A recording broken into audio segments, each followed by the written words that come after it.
जो वाक संयमन का विषय है, यह अपने आप में बड़ा ही महत्वपूर्ण विषय है।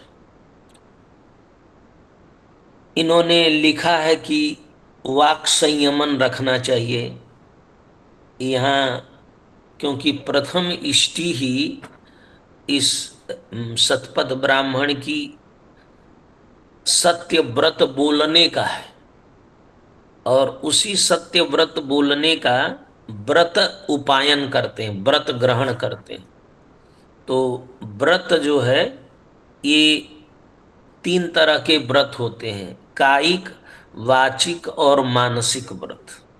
तो वाचिक व्रत जो है, धर्मशास्त्र में इन दो प्रकार के, एक तो ये व्रत हो गए, और दूसरे जो हैं काल व्रत, तिथियों पर जो व्रत किए जाते हैं।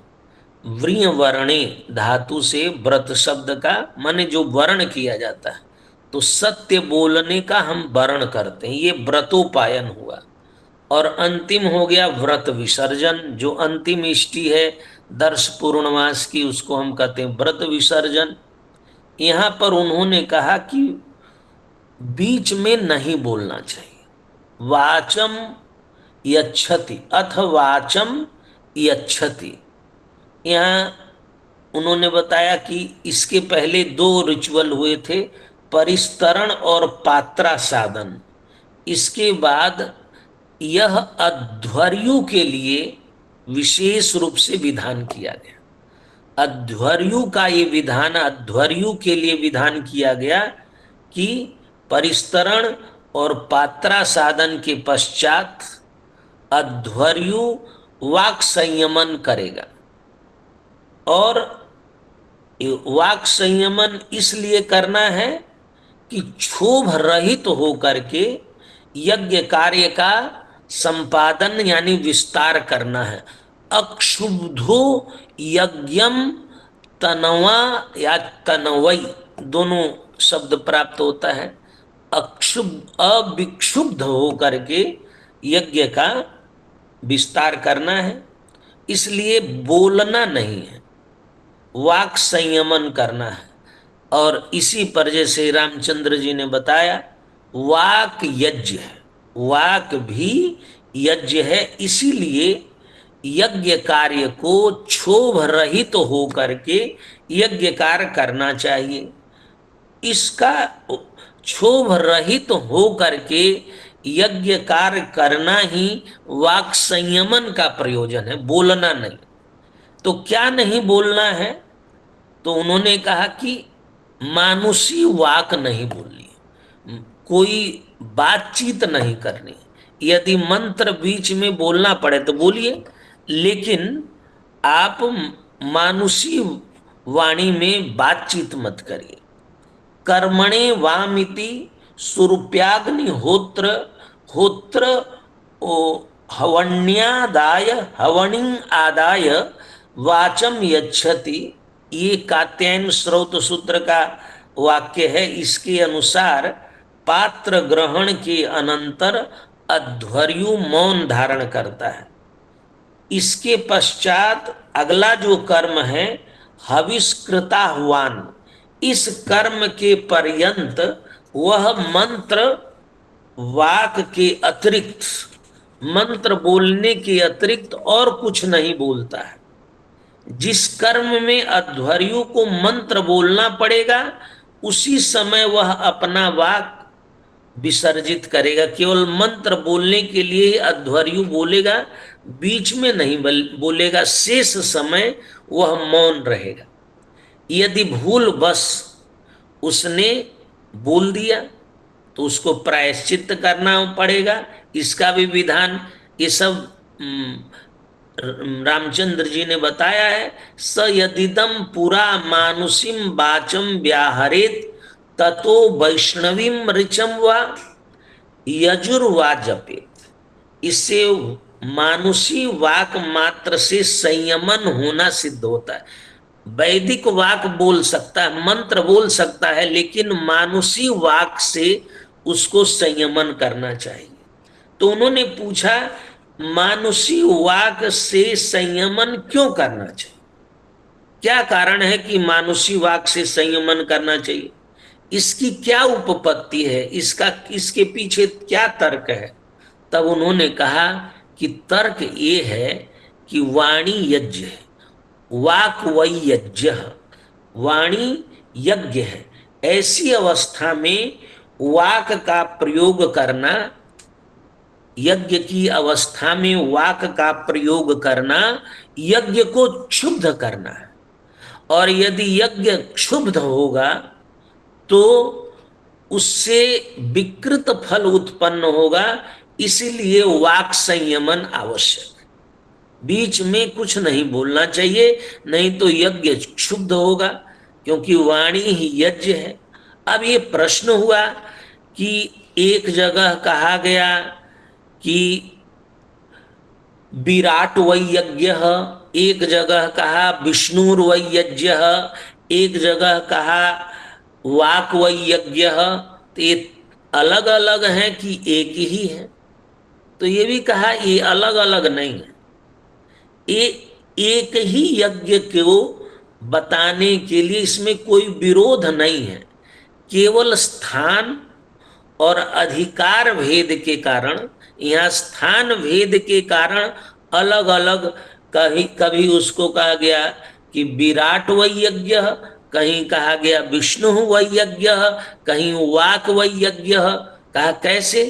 तो शास्त्री जी उदाहरण दे रहे हैं। शास्त्री जी कहते हैं जैसे एक ही मनुष्य स्थान भेद से कभी पिता बनता है, कभी पुत्र बनता है, कभी मातुल बनता है, कभी ससुर नाम से व्यवहृत होता है, ठीक उसी प्रकार से एक ही यज्ञ स्थान भेद से विराट कहलाता है, स्थान भेद से विष्णु कहलाता है, स्थान भेद से वाक कहलाता है, और स्थान भेद से पुरुष आदि नामों से, पुरुषो वही यज्ञ आदि नामों से व्यवहृत होता है। अब यहाँ पर जैसे रामचंद्र जी ने व्याख्या की, अब वैज्ञानिक व्याख्या करते हैं कि वाक वही यज्ञ की वैज्ञानिक व्याख्या करते हैं। और सबकी बात छोड़ करके, क्योंकि रिचुअल्स होते हैं, रिचुअल्स में कर्मकांड के ये विधियां बताई गई। अब इसकी वैज्ञानिक व्याख्या करते हुए बताते हैं कि देखिए, हमारा जो शरीर है, हमारे शरीर में वैश्वानर तेजस और प्राग्ञ रूप में प्राणाग्नि रूप जो यज्ञ हमारे अंदर हो रहा है, उस अग्नि में, हमारे आत्मा रूपी अग्नि में सोम की आहुति हो रही है, उसी को यज्ञ कहते हैं। और उन्होंने कहा कि शरीर को जहां से हम छूते हैं, जब भी हम अपने शरीर को छूते हैं, शरीर गर्म मिलता है।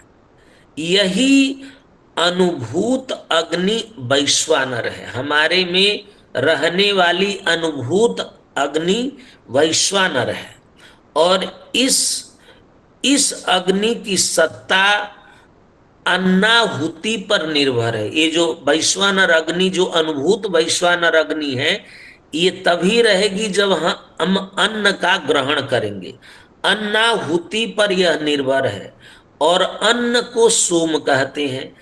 और यह सोम जब तक आहूत होता रहेगा, तब तक हमारा शरीराग्नि प्रवृद्ध होता रहेगा। यही यज्ञ सदा होता रहता है। और आहुति जब अवरुद्ध होती है तो यज्ञ विलीन हो जाता है। यज्ञ के साथ प्रजा भी विलीन हो जाती है, और प्रजा यज्ञ के साथ विलीन हो जाता है।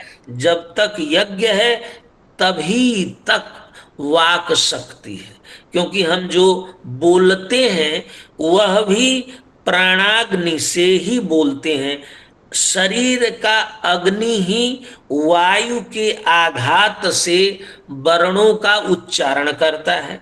तो शरीर का यज्ञ रूपी अग्नि ही वाक बनता है, शरीर की अग्नि ही वाक बनता है। इसी आधार पर वाक को यज्ञ कहा गया। कि वाग वै यज्ञ, वाग वैर्यज्ञ भूत्वा मुखम प्राविशत, जैसा अभी रामचंद्र जी सब बता रहे थे। इस प्रकार उन्होंने यहां से लेकर के आगे इसकी वैज्ञानिक व्याख्या करते हुए कहा कि हमें कम बोलना चाहिए, क्योंकि अग्नि वाक है और हम प्रतिदिन अन्न खाते हैं, अतएव हमारी अग्नि प्रतिदिन बढ़ती रहती है। अग्नि वृद्धि से मन की वृद्धि होती है, वही अन्न रस आदि मांसादि की क्रमिक विकस्कलन भी मन से होता है। अतएव यदि आप मन को स्थिर करना चाहते हैं तो आपको वाक संयमन करना पड़ेगा। इस प्रकार सब उन्होंने इसकी वाणी की अपने वाणी के कम बोलने का प्रभाव, इसको धर्मशास्त्र में दूसरे तरीके से कहा गया। जैसे कहा कि यदि हम कम बोलते हैं तो हम सत्य बोलते हैं, और जब हम सत्य हमेशा सत्य बोलते हैं तो हमारी वाणी भी सत्य हो जाती है, हमारी वाणी सत्य हो, इस तरह की प्रार्थना की गई है। तो इसीलिए वाक संयमन अनेक दृष्टियों से, सामाजिक दृष्टि से, सांस्कृतिक दृष्टि से, यहाँ तो तीन दृष्टियां, आधि भौतिक, आधि दैविक और आध्यात्मिक दृष्टि से वाक संयमन की व्याख्या की गई है। और हमारे धर्मशास्त्र में भी जैसे वाच मर्थोनुधावती, जब हमारी वाणी सिद्ध हो जाती है तो हम जो कहते हैं वही सत्य हो जाता है। इस प्रकार से वाक संयमन, और वाक संयमन करना धर्मशास्त्रियों ने व्रत माना है।